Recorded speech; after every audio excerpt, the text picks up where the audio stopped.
ನಮಸ್ಕಾರ ಪ್ರೀತಿಯ ಬಂಧುಗಳೇ, ಮನಸ್ಸಿಗೆ ಶಾಂತಿ, ಜೀವನಕ್ಕೆ ಬೆಳಕನ್ನು ನೀಡುವ ಆಧ್ಯಾತ್ಮ ಪ್ರಪಂಚ ಚಾನಲ್ಗೆ ನಿಮಗೆಲ್ಲರಿಗೂ ಹೃದಯಪೂರ್ವಕ ಸ್ವಾಗತ. ಭಗವದ್ಗೀತೆ ಅಧ್ಯಾಯ 17 ಶ್ರದ್ಧಾತ್ರಯ ವಿಭಾಗ ಯೋಗ. ಕೃಷ್ಣ ಗೀತೆಯ ಆರಂಭದಲ್ಲಿ ಕರ್ಮದ ಬಗ್ಗೆ ವಿವರಿಸುತ್ತಾ ಫಲದ ನಂಟು ತೊರೆದು ಭಗವಂತನ ಪೂಜೆಯೆಂದು ಕರ್ಮ ಮಾಡು ಎನ್ನುವ ಸಂದೇಶವನ್ನು ಕೊಟ್ಟ. ಕರ್ಮ ಮಾಡುವಾಗ ನಾವು ತಿಳಿದುಕೊಳ್ಳಬೇಕಾದ ಒಂದು ಬಹಳ ಮುಖ್ಯವಾದ ವಿಚಾರವೆಂದರೆ ಯಾವುದು ಸತ್ಕರ್ಮ ಮತ್ತು ಯಾವುದು ಅಸತ್ಕರ್ಮ ಎನ್ನುವುದು. ಕೆಟ್ಟ ಕೆಲಸ ಮತ್ತು ಒಳ್ಳೆಯ ಕೆಲಸ ಎನ್ನುವುದು ನಾವು ತಿಳಿದಷ್ಟು ಸರಳವಾಗಿ ತಿಳಿಯುವ ವಿಚಾರವಲ್ಲ. ನಮಗೆ ಮೇಲ್ನೋಟಕ್ಕೆ ಒಳ್ಳೆಯ ಕೆಲಸ ಎಂದು ಕಂಡುಬಂದದ್ದು ಕೆಟ್ಟ ಕೆಲಸವಾಗಿರಬಹುದು, ಅಥವಾ ಕೆಟ್ಟ ಕೆಲಸವೆಂದು ಕಾಣಿಸಿದ್ದು ಒಳ್ಳೆಯ ಕೆಲಸವಾಗಿರಬಹುದು. ಇಲ್ಲಿ ಕೆಲಸದ ಹಿಂದಿರುವ ಭಾವ ಮುಖ್ಯವಾಗುತ್ತದೆ. ಒಂದೇ ಕ್ರಿಯೆ ಅದರ ಹಿಂದಿನ ಭಾವಕ್ಕನುಗುಣವಾಗಿ ಸತ್ಕರ್ಮವಾಗಬಹುದು ಅಥವಾ ದುಷ್ಕರ್ಮವಾಗಬಹುದು. ಉದಾಹರಣೆಗೆ ಮಹಾಭಾರತ ಯುದ್ಧ. ಈ ಯುದ್ಧದಲ್ಲಿ ಪಾಂಡವರೂ ಪಾಲ್ಗೊಂಡಿದ್ದರು ಮತ್ತು ಕೌರವರೂ ಪಾಲ್ಗೊಂಡಿದ್ದರು.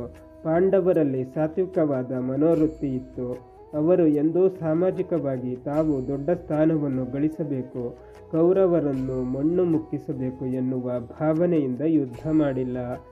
ಆದರೆ ದುರ್ಯೋಧನನಲ್ಲಿ ಇದ್ದದ್ದು ಕೇವಲ ರಾಜಸ ಮತ್ತು ತಾಮಸ ಭಾವನೆ. ಈ ಕಾರಣದಿಂದ ಪಾಂಡವರು ಮಾಡಿದ ಯುದ್ಧ ಸಾತ್ವಿಕ ಯುದ್ಧವಾದರೆ ಕೌರವರು ಮಾಡಿದ ಯುದ್ಧ ತಾಮಸ ಯುದ್ಧವಾಯಿತು. ಆದ್ದರಿಂದ ನಾವು ಸತ್ಕರ್ಮ ಯಾವುದು, ಅಸತ್ಕರ್ಮ ಯಾವುದು ಎನ್ನುವ ಜ್ಞಾನವನ್ನು ಪಡೆದು ಕರ್ಮ ಮಾಡುವುದು ಬಹಳ ಮುಖ್ಯವಾಗುತ್ತದೆ. ಕರ್ಮ ಎನ್ನುವುದು ಸತ್ವ, ರಜಸ್ಸು, ತಮಸ್ಸುಗಳೆಂಬ 3 ವಿಧವಾದ ತ್ರಿಗುಣಗಳ ಪರಿಧಿಯಲ್ಲೇ ನಡೆಯುತ್ತದೆ.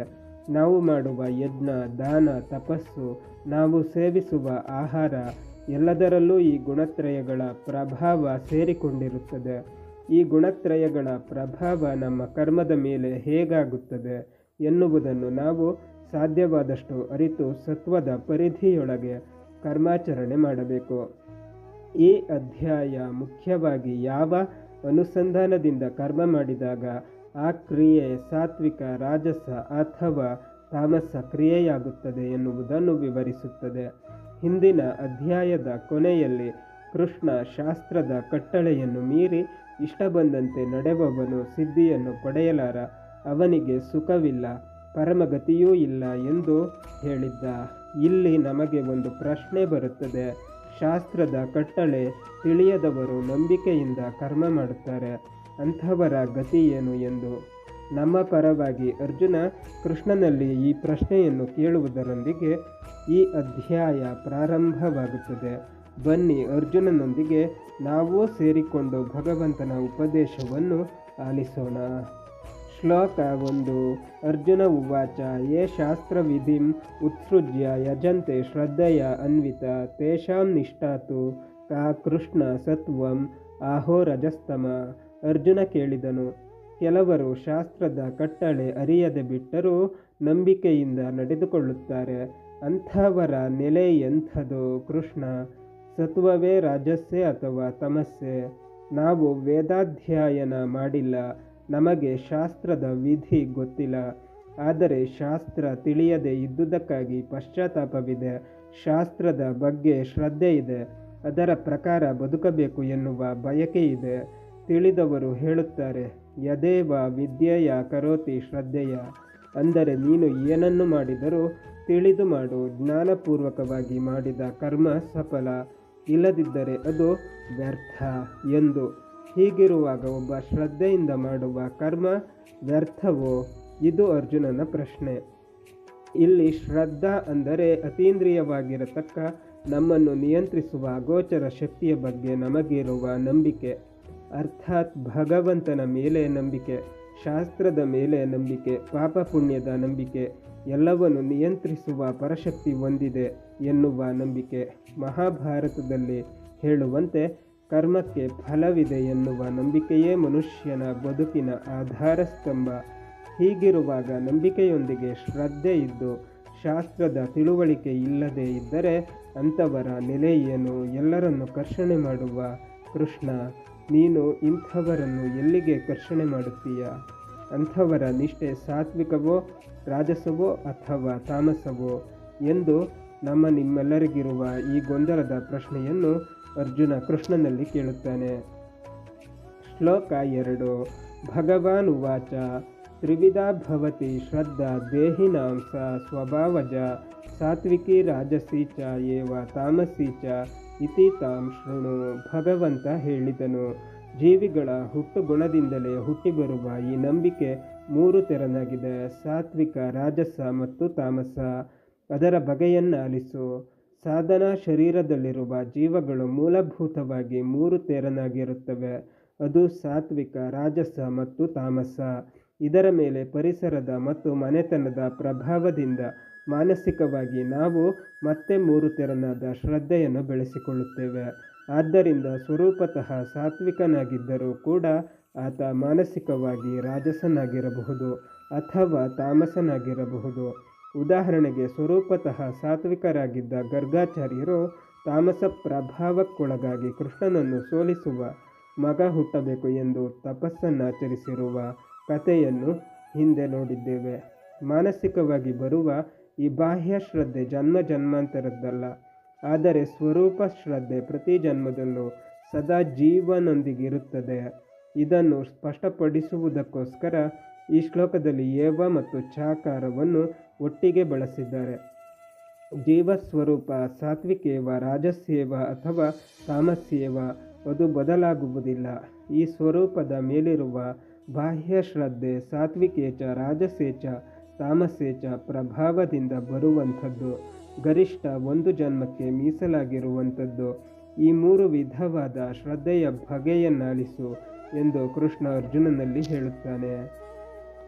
ಶ್ಲೋಕ 3. ಸತ್ವ ಅನುರೂಪ ಸರ್ವಸ್ಯ ಶ್ರದ್ಧಾ ಭವತಿ ಭಾರತ ಶ್ರದ್ಧಾಮಯ ಅಯಂ ಪುರುಷ ಯತ್ ಶ್ರದ್ಧಾ ಸ ಏವ ಸ.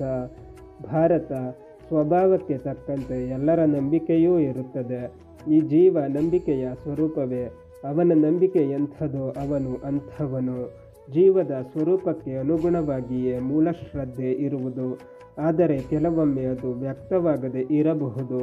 ಇದು ವ್ಯಕ್ತವಾಗದೇ ಇದ್ದಾಗ ಮನಸ್ಸಿನಲ್ಲಿ ಯಾವ ಬಾಹ್ಯ ಪ್ರಭಾವ ಶ್ರದ್ಧೆ ಇದೆಯೋ ಅದೇ ಅವನ ನಂಬಿಕೆಯಾಗುತ್ತದೆ. ಮನುಷ್ಯ ಶ್ರದ್ಧೆಯ ಕೈಗೊಂಬೆ. ಯಾರ ಸ್ವರೂಪ ಶ್ರದ್ಧೆ ಸಾತ್ವಿಕವೋ ಅವನು ಸಾತ್ವಿಕ, ಯಾರ ಸ್ವರೂಪ ಶ್ರದ್ಧೆ ರಾಜಸವೋ ಅವನು ರಾಜಸ, ಯಾರ ಸ್ವರೂಪ ಶ್ರದ್ಧೆ ತಾಮಸವೋ ಅವನು ತಾಮಸ. ಹಾಗಾಗಿ ಜೀವರಲ್ಲಿ 3 ವಿಧ: ಸಾತ್ವಿಕ ಶ್ರದ್ಧೆ ಇರುವ ಜೀವ ಸಾತ್ವಿಕ ಜೀವ, ರಾಜಸ ಶ್ರದ್ಧೆ ಇರುವ ಜೀವ ರಾಜಸ ಜೀವ, ತಾಮಸ ಶ್ರದ್ಧೆ ಇರುವ ಜೀವ ತಾಮಸ ಜೀವ. ನಾವು ಧ್ಯಾನದಿಂದ ಮನಸ್ಸನ್ನು ಸ್ಥಗನಗೊಳಿಸಿ ಉನ್ಮನಿ ತುರಿಯ ಸ್ಥಿತಿಯನ್ನು ತಲುಪಿದಾಗ ಬಾಹ್ಯ ಶ್ರದ್ಧೆ ಕಣ್ಮರೆಯಾಗಿ ಕೇವಲ ಸ್ವರೂಪ ಶ್ರದ್ಧೆ ವ್ಯಕ್ತವಾಗುತ್ತದೆ. ಶ್ಲೋಕ 4. ಯಜಂತೆ ಸಾತ್ವಿಕ ದೇವಾನ್ ಯಕ್ಷ ರಕ್ಷಾಂಸಿ ರಾಜಸ ಪ್ರೇತಾನ್ ಭೂತಗಣಾಂಚ ಅನ್ಯೇ ಯಜಂತೆ ತಾಮಸ ಜನ. ಸಾತ್ವಿಕರ ಪೂಜೆ ದೇವತೆಗಳಿಗೆ ಸಲ್ಲುತ್ತದೆ, ರಾಜಸರದು ಯಕ್ಷ ರಾಕ್ಷಸರಿಗೆ, ತಾಮಸರ ಪೂಜೆಯೋ ಪ್ರೇತಗಳಿಗೆ ಭೂತಗಣಗಳಿಗೆ ಸಲ್ಲುತ್ತದೆ. ಈ ಶ್ಲೋಕವನ್ನು ಮೇಲ್ನೋಟದಲ್ಲಿ ನೋಡಿದರೆ ಏನೂ ಅರ್ಥವಾಗುವುದಿಲ್ಲ. ಮೇಲ್ನೋಟಕ್ಕೆ ಸಾತ್ವಿಕರು ದೇವತೆಗಳನ್ನು ಪೂಜೆ ಮಾಡುತ್ತಾರೆ, ರಾಜಸರು ಯಕ್ಷ ರಾಕ್ಷಸರನ್ನು ಮತ್ತು ತಾಮಸರು ಭೂತ ಪ್ರೇತಗಳನ್ನು ಪೂಜಿಸುತ್ತಾರೆ ಎಂದು ಹೇಳಿದಂತೆ ಕಾಣಿಸುತ್ತದೆ. ಆದರೆ ಇಲ್ಲಿ ಅಡಗಿರುವ ಮೂಲ ಅರ್ಥವೇ ಬೇರೆ. ನಮಗೆ ತಿಳಿದಂತೆ ಸಾತ್ವಿಕರಾಗಲಿ ರಾಜಸರಾಗಲಿ ತಾಮಸರಾಗಲಿ ಅವರು ಪೂಜೆ ಮಾಡುವುದು ಭಗವಂತನನ್ನು ಅಥವಾ ದೇವತೆಗಳನ್ನು, ವಾಮಾಚಾರ ಮಾಡುವವರನ್ನು ಬಿಟ್ಟರೆ ಇನ್ಯಾರೂ ಪ್ರೇತ ಪಿಶಾಚಿ ರಾಕ್ಷಸರನ್ನು ಪೂಜಿಸುವುದಿಲ್ಲ. ಆದ್ದರಿಂದ ಇಲ್ಲಿ ಹೇಳಿರುವ ಮೂಲ ಸಂದೇಶ ಅರ್ಥವಾಗಬೇಕಾದರೆ ನಾವು ಈ ಶ್ಲೋಕವನ್ನು ಆಳವಾಗಿ ವಿಶ್ಲೇಷಿಸಬೇಕು. ಇಲ್ಲಿ ದೇವಾನೆಂದರೆ ಭಗವಂತನ ಅನೇಕ ರೂಪಗಳು ಮತ್ತು ಭಗವಂತನ ಪರಿವಾರ ದೇವತೆಗಳು ಎಂದರ್ಥ. ಯಜಂತೆ ಸಾತ್ವಿಕ ದೇವಾನ್ ಎಂದರೆ ಸಾತ್ವಿಕರು ಭಗವಂತನ ಅನುಸಂಧಾನದಿಂದ ಮಾಡುವ ಪೂಜೆ ದೇವತೆಗಳನ್ನು ಸೇರುತ್ತದೆ ಎಂದರ್ಥ. ಅದೇ ರೀತಿ ಯಕ್ಷ ರಕ್ಷಾಂಸಿ ರಾಜಸ ಎಂದರೆ ರಾಜಸರು ಮಾಡುವ ಪೂಜೆ ಯಕ್ಷ ರಾಕ್ಷಸರನ್ನು ಸೇರುತ್ತದೆ ಎಂದರ್ಥ. ರಾಜಸರು ಸಾಮಾನ್ಯವಾಗಿ ಭಗವಂತನ ಪಾರಮ್ಯದ ಎಚ್ಚರವಿಲ್ಲದೆ ಭಯದಿಂದ ದೇವತೆಗಳು ನಮಗೆ ತೊಂದರೆ ಕೊಡದಿರಲಿ ಎನ್ನುವ ಹರಕೆ ಸಂದಾಯ ಭಾವನೆಯಿಂದ ಪೂಜೆ ಮಾಡುತ್ತಾರೆ. ಈ ರೀತಿ ಪೂಜೆ ಮಾಡಿದಾಗ ನಾವು ಭಗವಂತನಿಗೆಂದು ಸಲ್ಲಿಸುವ ಪೂಜೆಯನ್ನು ದೇವತೆಗಳ ಹೆಸರಿನ ಯಕ್ಷ ರಾಕ್ಷಸರು ಬಂದು ಸ್ವೀಕರಿಸುತ್ತಾರೆ.